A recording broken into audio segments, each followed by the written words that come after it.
Assigned academic advisor. He looked like a teddy bear crossed with a fruit bat, fuzzy forehead with a twitching pink nose and velvety wings folded neatly behind his back.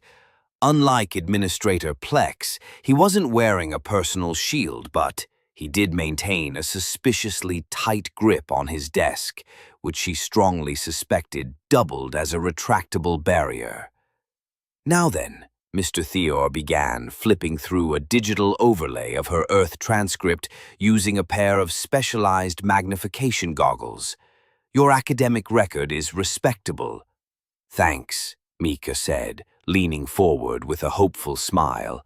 "I was top of my class in science and math, even took an advanced placement exobiology course before the exchange program."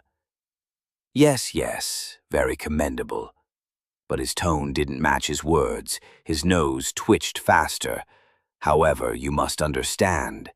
Galactic education standards vary, especially for species from challenging environments." There it was again. That word. "Challenging," Mika repeated, brow furrowed. Mr. Yorn looked nervous. When a species evolves on a planet where survival consumes most of its evolutionary resources, intellectual development often lags behind. Your species' brains are remarkable, certainly, but differently prioritized. "You think I'm stupid because I'm from Earth," Mika said flatly, heat rising to her face. Never, Mr. Yorn looked genuinely alarmed. "Not stupid. Adapted. Your brain evolved to solve for predator evasion, storm survival, and environmental toxins, not for trans-dimensional calculus." "I scored perfect marks on Earth mathematics," she shot back, fighting to keep her voice level. "Yes, Earth mathematics," he repeated in a way that wouldn't call home. Not yet she'd show them. Every administrator, every whispering alien in the hallways, every flinching classmate, just what a Deathworlder could do. That afternoon, Micah made her way into Professor Zilk's Xenobiology 101 class. The classroom resembled a cross between an amphitheater and an aquarium. Tiered seating curved around a central platform containing a floating transparent sphere filled with gently pulsing tentacles suspended in blue gel. Holographic displays hovered in the air around the room, and dozens of alien students shifted uneasily when Micah entered. "Welcome, students," came the voice from the speakers, smooth and slightly warbled. "I am Professor Zilk. Today we begin our survey of the galaxy's most dangerous environments and the evolutionary monstrosities they produce." A hologram shimmered to life in the center of the rune. A familiar blue-green planet rotated in mid-Turau, Earth. Professor Zilk intoned, one of only 6 known Class 5 Deathworlds to produce intelligent life. The hologram zoomed into scenes Micah knew by heart. The cracked sands of Death Valley, the icy summit of Mount Everest, the dark abyss of the Mariana Trench. As he spoke, Professor Zilk's tone hovered between reverence and fear. Most habitable planets offer stable conditions. Earth does not. Its creatures may freeze at night, where they bake during the day. Gravity, radiation, pathogens, predators. It is a miracle anything survives. Another series of images. A great white shark with jaws wide. A Komodo dragon with venomous saliva dripping. A Bengal tiger mid-pounce. Earth's apex predators are terrifying, and yet these are not the dominant species. The image shifted to a human anatomical model. Every eye in the room turned toward Micah. Humans, Silk said, conquered their planet, not with physical power, but with adaptability, endurance, and problem-solving under pressure. The murmurs began. Humans can survive extreme blood loss. They can function with broken bones. They ingest toxins for recreational purposes. Micah tried to shrink into her seat. It didn't help. For today's discussion, Silk continued, we examine Earth's death zones, Who can name the most lethal environment? A glowing tendril lifted deep ocean trenches. A bioluminescent student answered, crushing pressure. Excellent, Zilk replied. Yet humans have explored even those. Another. The polar regions offered a crystalline alien temperatures that freeze gases, yes, and yet again survivable by humans. Micah, tired of being treated like a specimen instead of a person, raised her voice. The deserts. Every head turned. The Sahara can hit 136 degrees Fahrenheit by day and drop below freezing at night. No water, blinding sandstorms, UV levels that cook skin.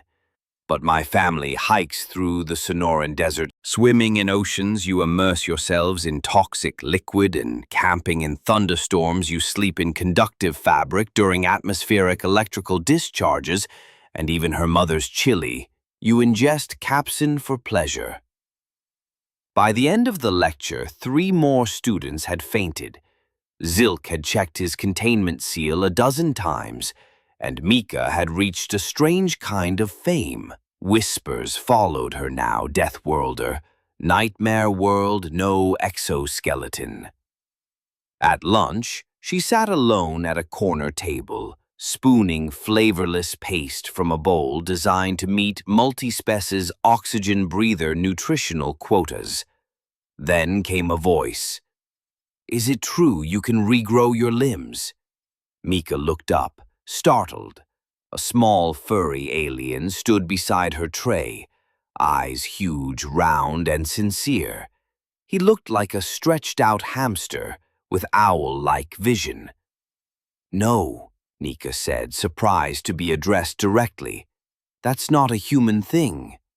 His whiskers drooped, but, you drink poison, right? She smiled despite herself. Some humans drink alcohol. It's technically toxic, but not like lethal. Fascinating. His eyes sparkled. En masse, xenobiology, and extreme environments, Major Mika, she replied, human and apparently a walking disaster. Mind if I sit? I've got so many questions about Earth. Is it true you have storms that can lift entire buildings? She blinked. Tornadoes. Yeah, mostly in the Midwest. Ma pulled up a seat, tail wrapping around the leg for stability. And microorganisms inside your body on purpose.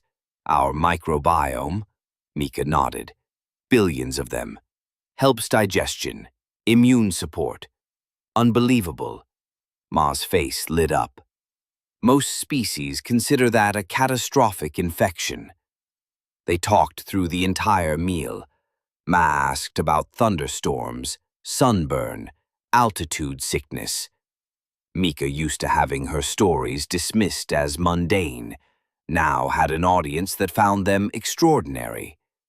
You know, Ma said as they cleaned up, the Xenobiology Club is taking a field trip next week. Lunk 3 some, neat biomes, floating spore forests, glow-in-the-dark caves. Nothing Earth-level dangerous, but still cool.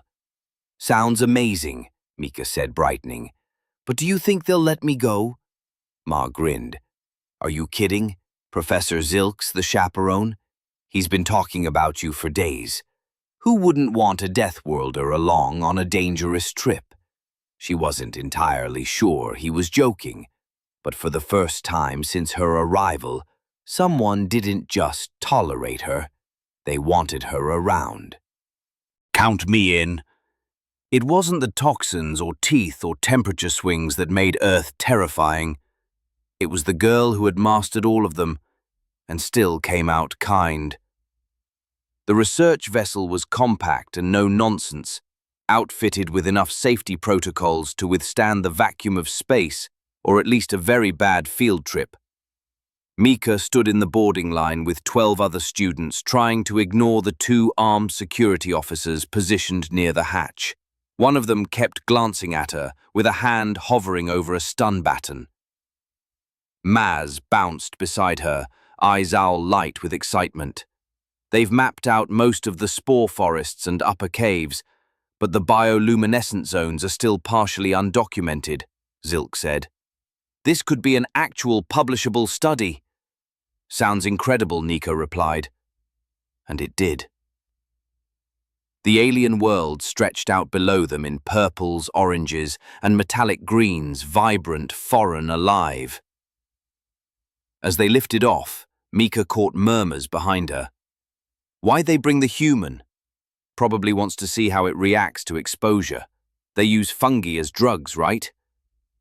She stared out the viewport, instead of turning around.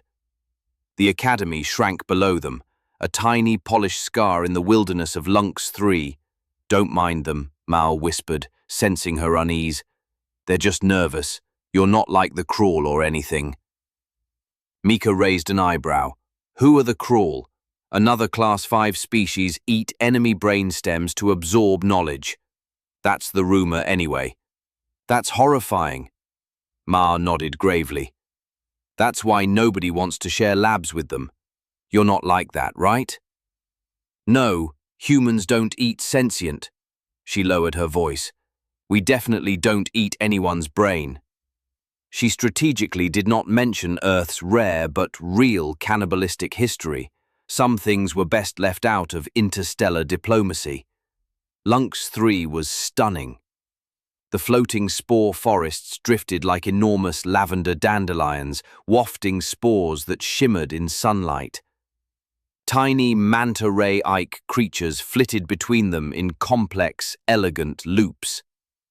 Professor Zilk's containment sphere hovered at the front, robotic arms extending to collect samples.